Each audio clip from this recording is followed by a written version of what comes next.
Good Morning Business. Business Plan. Il est 7h45, on s'intéresse au business plan de l'État français ce matin. Parce qu'on a eu les chiffres, effectivement, du déficit public pour 2023. On vous en a beaucoup parlé la semaine dernière, mais ça y est, l'INSEE l'a gravé dans le marbre. Donc c'est pas terrible. C'est 5,5% du PIB contre 4,9% qui était projeté initialement dans le budget de l'État. On a convoqué les meilleurs spécialistes, Philippe Bechter, chef économiste d'Ostrom Asset Management, et Jean-Marc Vittori, éditorialiste des Échos. Alors, est-ce que c'est grave? Vous posez la question à chacun d'entre vous. Philippe Bechter, pendant la pub, vous avez l'air de dire on s'en fiche un peu. Non. C'est pas dramatique. C'est-à-dire qu'on a eu une espèce de dramatisation depuis une dizaine de jours sur le chiffre. C'est vrai que ça n'est pas dans le sens souhaité. On aurait pu imaginer effectivement une gestion des finances publiques qui se traduise par une réduction du déficit public et qui serait conforme aux engagements du gouvernement, puisque l'engagement ultime, c'est d'arriver à 3% de déficit en 2027. Probablement que cette trajectoire-là est remise en cause. Et c'est ça la problématique majeure. Et à l'instant, Bruno Le Maire qui dit « L'objectif n'a pas été atteint, il faut en tirer les conséquences ». Alors, c'est quoi les conséquences? Le problème, Jean-Marc Vittori, c'est que 2023, c'est une année normale. Enfin, c'est pas une année de guerre, c'est pas une année de choc énergétique. Enfin, il y a toujours la suite de la guerre, mais il n'y a pas eu de choc particulier comme au moment du Covid ou au moment de la guerre en Ukraine. Et pourtant, on fait moins bien que l'année d'avant. C'est un retour à la normale, mais qui reste anormal. On est tout de même dans une conjoncture extrêmement particulière. Moi, ce qui me frappe, c'est même l'ampleur de l'opération déminage qu'il y a eu auparavant. Ouais. On a tout de même eu une fuite dans la presse. On a eu ensuite une convocation des dirigeants politiques à l'Élysée pour parler des finances publiques. Ça n'arrive pas tous les 4 matins. Et puis des déclarations de Macron. Donc moi, je pense qu'on a eu depuis 10 jours une magnifique opération de déminage. Le gouvernement a actuellement fort à faire avec les agriculteurs. Il a fort à faire avec les enseignants. Il a d'autres dossiers qui sont en train de monter.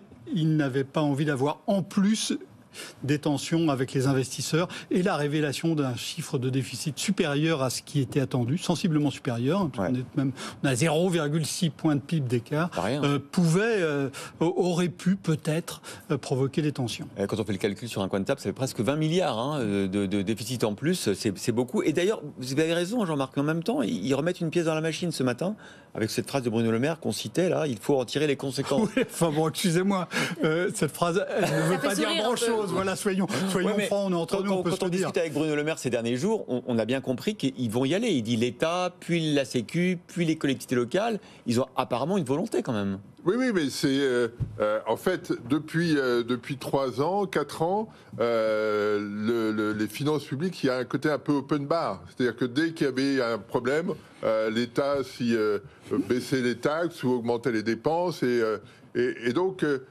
si effectivement la fête est finie, on change de régime. C'est peut-être ce qu'annonce Bruno Le Maire. De ce point de vue-là, c'est pas complètement stupide. Oui, changeons, faisons de telle sorte que tout problème ne se résolve pas par une baisse de taxes ou une augmentation des dépenses. Il y a aussi des arbitrages à faire qui doivent être faits dans le budget. On l'a vu sur les 10 milliards d'économies qui avaient été évoquées.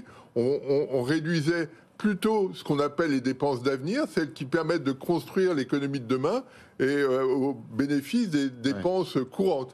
C'est peut-être le contraire qu'il faut faire. C'est peut-être ça. C'est peut-être la problématique des finances publiques françaises. C'est une problématique d'arbitrage. Comment arbitrer telle dépense contre telle dépense, telle recette contre telle recette, et pas aller tout dans le même sens et se retrouver effectivement, quand la conjoncture n'est pas très bonne, avec une situation budgétaire dégradée.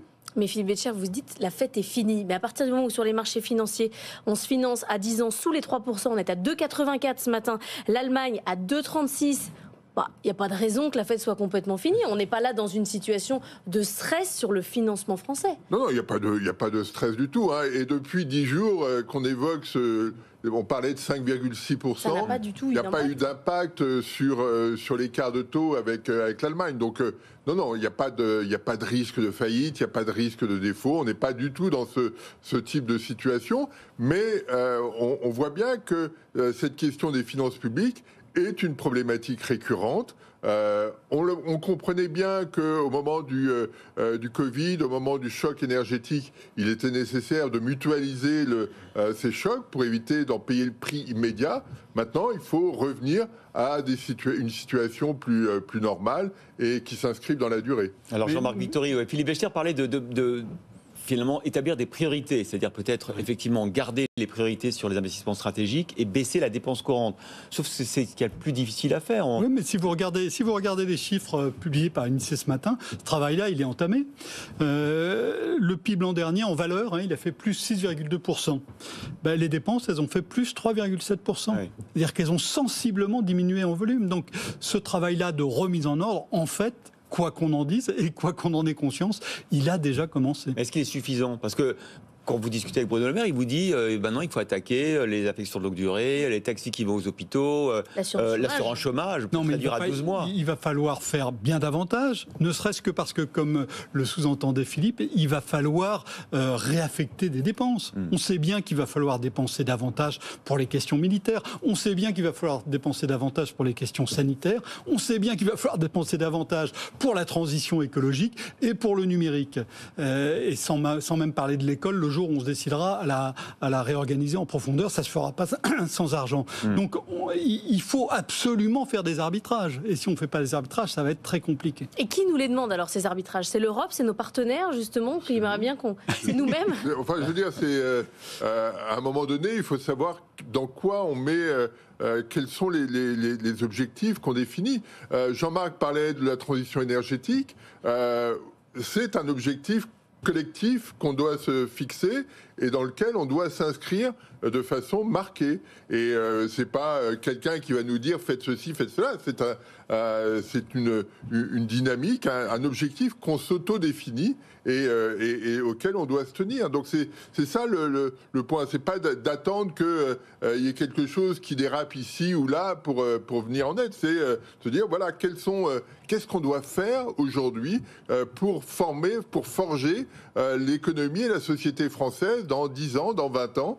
Ça passe par la transition énergétique, ça passe par le numérique, ça passe par tout un tas d'éléments, le militaire. Comment on fait ça ? Comment on définit ces arbitrages, ces objectifs et comment on arbitre dans les dépenses ? Jean-Marc Vittori, vous pensez que le gouvernement a enfin cette volonté, que ça va vraiment avoir lieu et qu'on a la marge de manœuvre politique pour le faire ? Il y a même des indices, parce que les chiffres que je citais sur l'évolution des dépenses l'an dernier montrent bien qu'il y a tout de même eu des arbitrages. Donc on peut croire Bruno Le Maire ?